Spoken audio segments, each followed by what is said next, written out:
My name is Nhung, and I was born in a remote village nestled among the forested peaks of Tây Bắc, the mountainous region in northern Vietnam. Our family belonged to the Thai ethnic group, living in a simple wooden stilt house overlooking terraced rice fields. My father, Sun, was known for his steady temperament and quiet strength, never one to believe in ghosts or curses. He relied on honest farming, hunting occasionally, and respected local traditions but did not let superstition rule him. Though our family had few luxuries, we were happy. The morning fog drifting through the valleys, the chatter of neighbors at the village well, the communal bond of festivals after harvest. Father's warm smile and mother's gentle singing lulled me to sleep in the loft each night.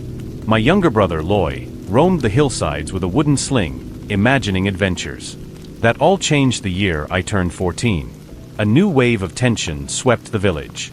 Odd rumors circled about Bua Nai, a sinister form of black magic. Typically, such stories circulated among elders, who claimed certain individuals could brew potions or curses fueled by jealousy or hatred. My father dismissed these tales as old wives' rumors, telling me to focus on school. I believed him, too rational to be swayed by fear.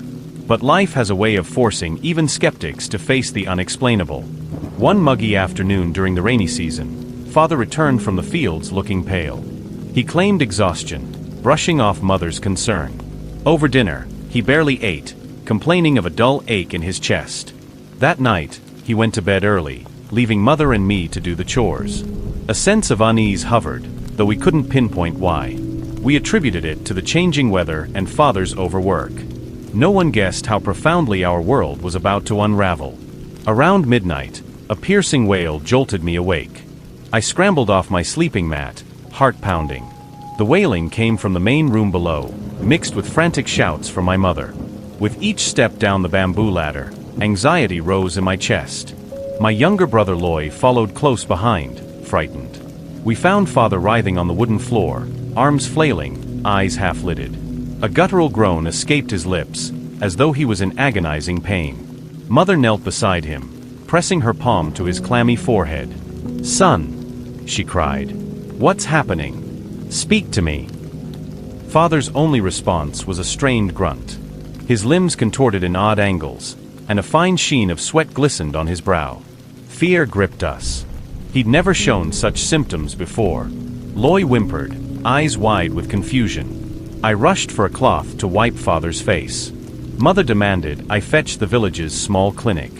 But the local nurse, awakened from slumber, arrived to find father unresponsive, drifting in and out of semi-consciousness. She used a stethoscope, took his temperature, but found no obvious cause for convulsions. "It might be a bad fever," she suggested uncertainly. "Take him to the district hospital if it continues." By dawn, father's thrashing eased, and he drifted into a restless sleep. The household felt a hush of dread. Over breakfast, mother and I exchanged worried glances. Father awoke, complaining of mild weakness, no recollection of the night's episode. He shrugged off mother's pleas to see a bigger hospital. "I can't afford time away from the fields," he insisted. "I'm sure it was just something I ate." Yet mother's eyes stayed clouded. She had lived among Thai elders long enough to sense something deeper. Rumblings of Bua Nai had circulated in the village for months. Could father be a victim of envy or hatred? I dismissed the notion, attributing it to mother's superstition. But she shook her head, lips pressed tight, refusing to let it go. The second night, father insisted on resting early again. Loy and I huddled in the loft, reading by a dim bulb. Mother dozed downstairs. The forest night beyond our walls was eerily quiet. The cicadas had ceased their usual chorus. I found the silence oppressive, as if the jungle held its breath. Around 1 in the morning, a low groan echoed from father's sleeping area. At first, I froze, recalling the previous night. Then came the sound of furniture scraping, like father was thrashing in bed. Summoning courage, Loy and I crept down. The oil lamp flickered, casting jumping shadows on the bamboo walls. We found father kneeling by the hearth, eyes rolled back, mouth slack. He was muttering words I couldn't decipher, strange syllables none of us recognized. Mother rushed to him, calling his name. His body jerked away from her touch. He began banging the floor with his fists, voice hoarse. "Leave me alone. I can't breathe," he rasped between incomprehensible phrases. We tried to restrain him gently, but his strength surged in mania, nearly flinging Mother aside. A primal fear thundered in my heart. This wasn't an ordinary illness. Father's expression contorted with rage or torment, as though invisible chains pulled him. After minutes of terrifying outbursts, he collapsed, eyes rolling up, drifting into unconsciousness. I sobbed in relief, trembling. Mother's face was pale, tears glistening. At dawn, Father again remembered nothing. He showed bruises on his forearms, confused. The local nurse was baffled, suggesting an urgent trip to the district hospital. But Father refused, claiming we had no funds. He insisted on continuing daily chores, no sense losing a day's labor over a nightmare. I wanted to argue, but Mother signaled me to hush. I overheard her murmuring with an elderly neighbor, Bahoa, who whispered about Bua High malicious magic inflicted by envious individuals. Perhaps Father offended someone, or they envied his farmland. Mother seemed torn between skepticism and fear. That evening, she pressed Father to let her consult a local spiritual mediator, but Father waved it off in exasperation. "We can't run to a shaman every time I have a bad night," he snapped. The tension in our household thickened. Within a week, Father's condition deteriorated. By day, he toiled in the fields, or attempted to, but he tired easily, coughing hoarsely at intervals. Strange rashes mottled his arms. By evening, he was too weak to sit up, appetite lost. At night, the convulsions or delirious spells returned, like clockwork. The pattern was uncanny, each episode more violent than the last. One dawn, after a particularly brutal night, Father could hardly stand. His legs buckled, eyes bloodshot. At Mother's urging, we half carried him down the winding path to the tiny clinic at the next village. The nurse there repeated the suggestion. He needed a more advanced hospital. But Father insisted we had no money for extensive tests or lodging. We left with only vitamins and an antibiotic, fruitless for an ailment that seemed beyond normal medicine. Returning home, Mother's frustration boiled. She confronted Father, anger trembling in her voice. "You're dying. We must do something. If not the hospital, at least see someone about Bua Nai." Father scoffed but had no energy to argue. At last, he relented with a begrudging nod. "Fine. If you truly believe in such nonsense, do what you must." Mother left that afternoon to consult Ong Tho, an elder reputed to know folk remedies and wards against black magic.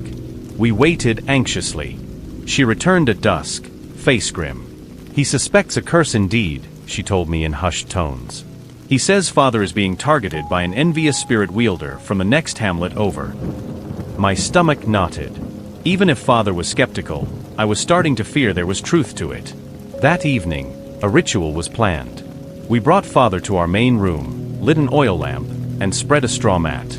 Ong Tho arrived with a small satchel of herbs, a gourd of water from a specific mountain spring, and a carved wooden pendant. He explained, with serious composure, that we needed to identify the source of the Bua Nai or break its hold. Otherwise, Father's life might slip away. The household gathered by lamp and candle.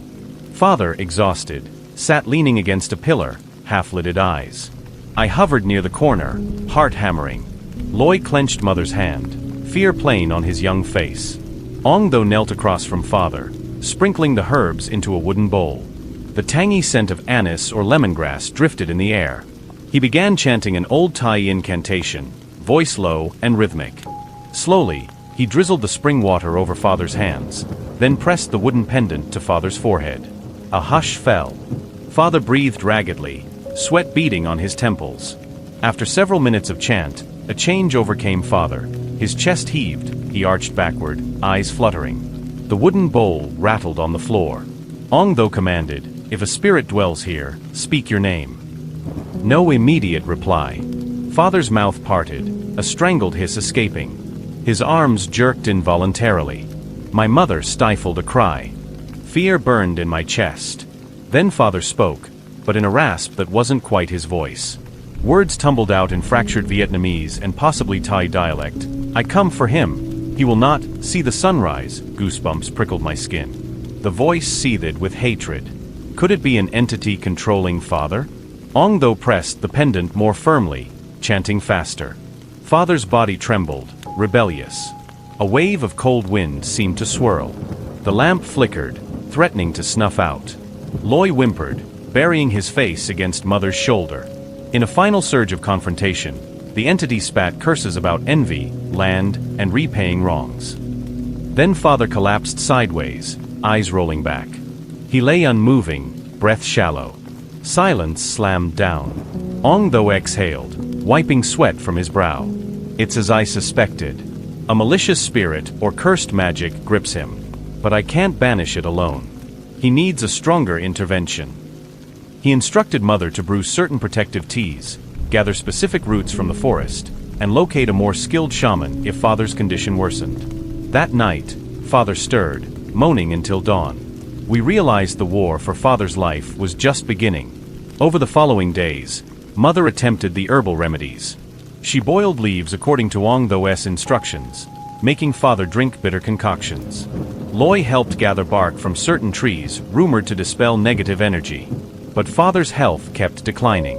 The nightly episodes grew more terrifying, Father thrashing and screaming half-coherent threats. By morning, he'd be too weak to stand. Meanwhile, rumors buzzed in the village that a distant relative of ours, Batong, might harbor ill feelings. She was known for dabbling in darker folk practices out of jealousy. Father's father, my grandfather, had once refused to sell her a piece of farmland.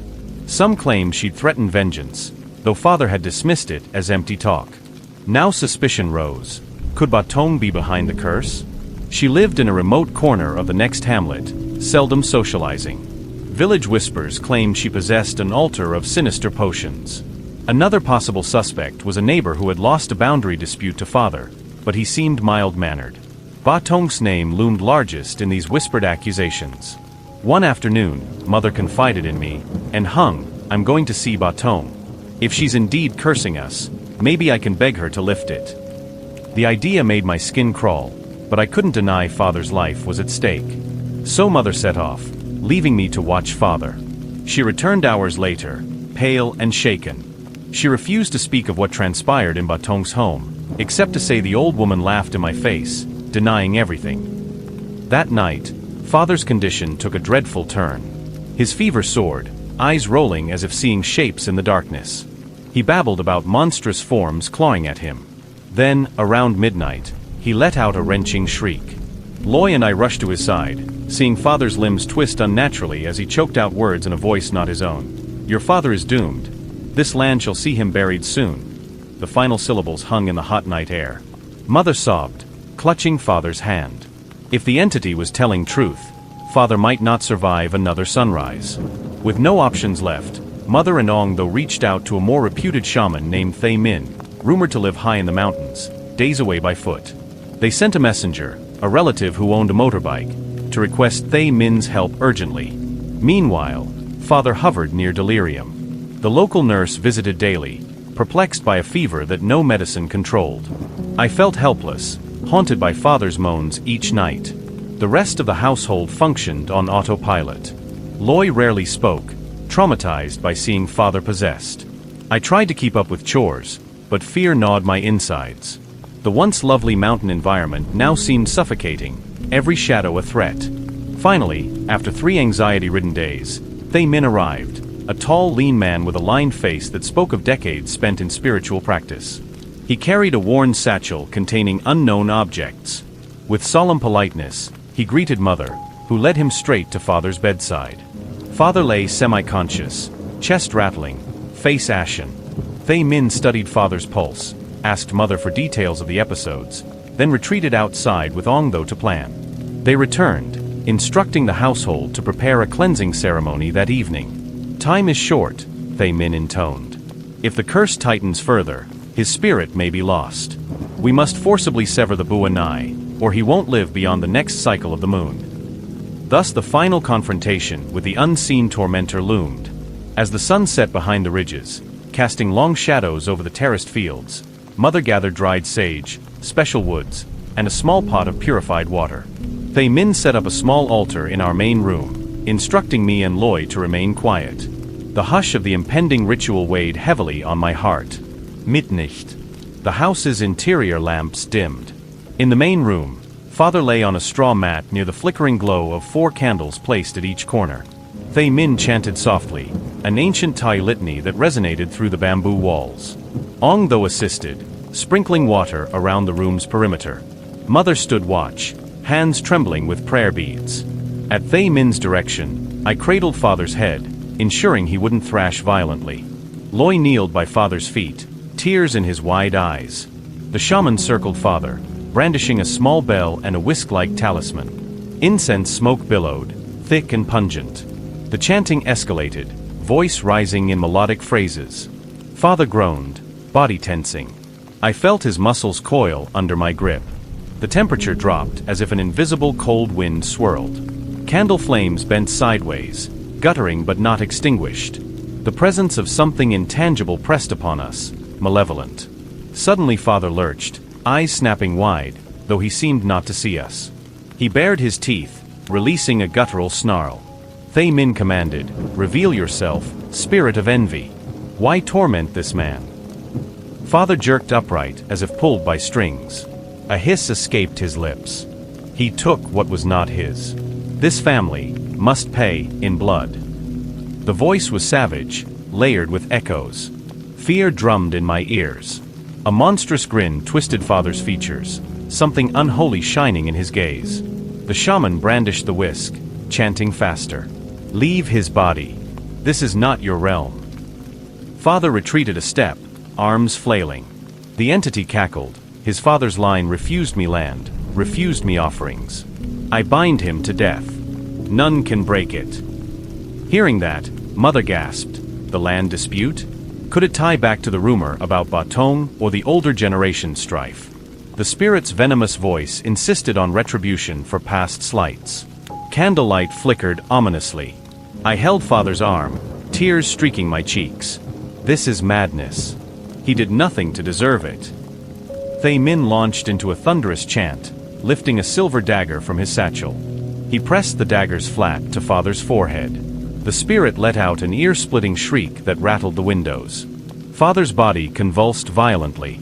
We struggled to keep him from injuring himself.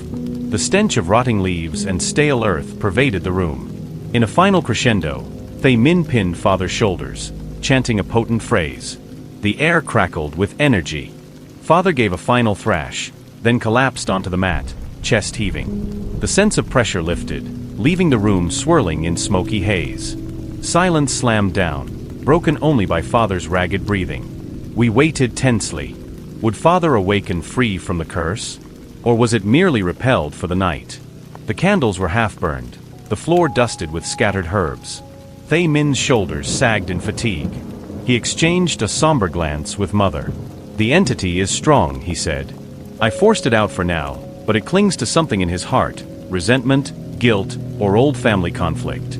We must do a more thorough severing ritual at daybreak." Exhausted, we settled Father in a corner, making him comfortable with blankets. He stirred briefly, offering a faint moan but no coherent words. I sat by him, blinking away tears. The rest of the night was quiet aside from distant forest calls. At dawn, Father awoke, disoriented yet stable. His fever abated. For the first time in weeks, he recognized us fully. Hope surged in my chest. Maybe the demon truly was banished. But Father spoke of a black tree in his dreams, a sinister presence. Fei Min frowned, whispering that it could be the key, a cursed object might anchor the Bua. He recommended searching Father's farmland or the perimeter of our property for anything suspicious, a buried totem, a hidden effigy, common strategies in black magic sabotage. We set out on a search party. Loi, Mother, and I combed the yard, the small orchard, and the boundary near a stream. Hours passed with no sign. Then near a clump of bamboo, Mother found a blackened cloth bundle half buried in the earth. With trembling hands, she beckoned Fei Min, who carefully extracted it. The bundle contained chicken bones, dead insects, and scraps of Father's clothing, all tied with red thread. A vile odor wafted out. My stomach lurched. That had to be the cursed anchor. Fei Min nodded grimly, instructing Mother to keep Father away from it. We carried the bundle behind the house, preparing to destroy it in a final ceremony. Anger and relief warred in my mind. Someone deliberately placed this object to harm Father. But at least we now had a chance to break its hold. That dusk, as father rested inside, Thay Min and Ong Tho assembled a makeshift altar behind our house. They built a small pyre of kindling, placing the black cloth bundle atop. Mother, Loy, and I stood around it, while father watched from a safe distance, propped up on a stool. The atmosphere crackled with tension. Thay Min led us in a chant, calling upon protective ancestors to witness the destruction of the cursed object. He anointed it with a special oil said to neutralize black magic. Then, with a single match, he ignited the pyre. Flames leaped, devouring the cloth and bones in a swirl of foul smoke. A breeze rattled the bamboo overhead, as though nature itself exhaled. No monstrous shriek erupted, no visible spirit soared away. Yet we all sensed a subtle shift, a weight lifting. Father exhaled, shoulders sagging. The color in his face improved, some vigor returning to his posture. Thay Min proclaimed the anchor destroyed. If the black magic had no further ties, father should recover. Still, caution remained. Father might need a cleansing bath, a brew of certain herbs, plus a vow never to clash with the rumored curse wielder again. Thay Min quietly recommended father or mother approach Ba Tong or any suspect, offering a symbolic reconciliation. If it was indeed her doing, letting go of old grudges would ensure no repeated curses took root. Though father's pride bristled, he recognized the necessity. Life was too precious to lose over land disputes. Privately, I questioned if Ba Tong truly inflicted it. We might never confirm. But father's renewed health was proof enough that the curse's anchor had been undone. The nights that followed showed no more convulsions. A week passed peacefully, father regaining weight and color. He could work in the fields again, albeit carefully. The nightmares vanished. Mother's relief was palpable in each breath she took. Loy's laughter resumed, the home once again lively with jokes. Even I felt a restored sense of calm. Father, in a humble gesture, invited Ba Tong to a midday meal. She arrived suspiciously, but father offered her small gifts, a woven blanket, some rice, and apologized if his family had offended her. Ba Tong's reaction was guarded, but she accepted the peace offering, a slight smile flickering across her weathered face. No explicit mention of curses was made, but mother believed this goodwill might ensure no further malevolence. Meanwhile, Thay Min parted ways, returning to his distant hamlet after blessing our home with final prayers. Hold no resentment, he advised father. Hatred and suspicion feed the darkness. Let your gratitude for life overshadow grudges. Father nodded, tears misting his eyes. In the coming months, father's recovery solidified. He resumed normal routines. The farmland prospered. Our village, though steeped in many superstitions, gradually let the rumor of father's Bua Nai episode fade. Loy boasted to classmates that we overcame a curse by unity and faith. I laughed at his dramatic retellings, though part of me still carried the trauma of father's thrashing nights. Years later, I reflect on that harrowing time. Now studying in a city university, I see life through a broader lens. Rationally, I remain cautious about attributing all misfortunes to curses. But I cannot deny what I witnessed: father's unnatural convulsions, the ephemeral voice that threatened vengeance, the cursed object hidden at the boundary. The horror was real enough to shape me forever. Father stands healthy today, having laid old feuds to rest. Our farmland remains stable, the rice fields shimmering in the sun. Yet on certain misty mornings, when the wind sighs through the bamboo groves, I recall the hush of midnight and father's tortured howls. The memory of that black cloth bundle twisted with bones returns to me, a chilling reminder that envy and malice can manifest in ways beyond standard comprehension. Some nights, father quietly sits on the porch, gazing at the moonlit terraces. He remains a calm presence, though a subtle vulnerability glimmers in his eyes. The experience softened him, taught him humility before forces we can't easily grasp. He occasionally shares the story with neighbors or relatives who face odd illnesses, encouraging them not to ignore intangible threats. And so, in a corner of the highland realm, where villages perch on ridges and valleys swirl with cloud, the legend of father's Bua Nai persists. People speak of it in hushed awe, how a family overcame a malignant curse through communal effort, shamanic insight, and the final destruction of a vile totem. Perhaps for some, it affirms the presence of spiritual energies in these ancient mountains. For me, it's a testament to the power of forgiveness, resilience, and love that can dispel even the darkest shadow.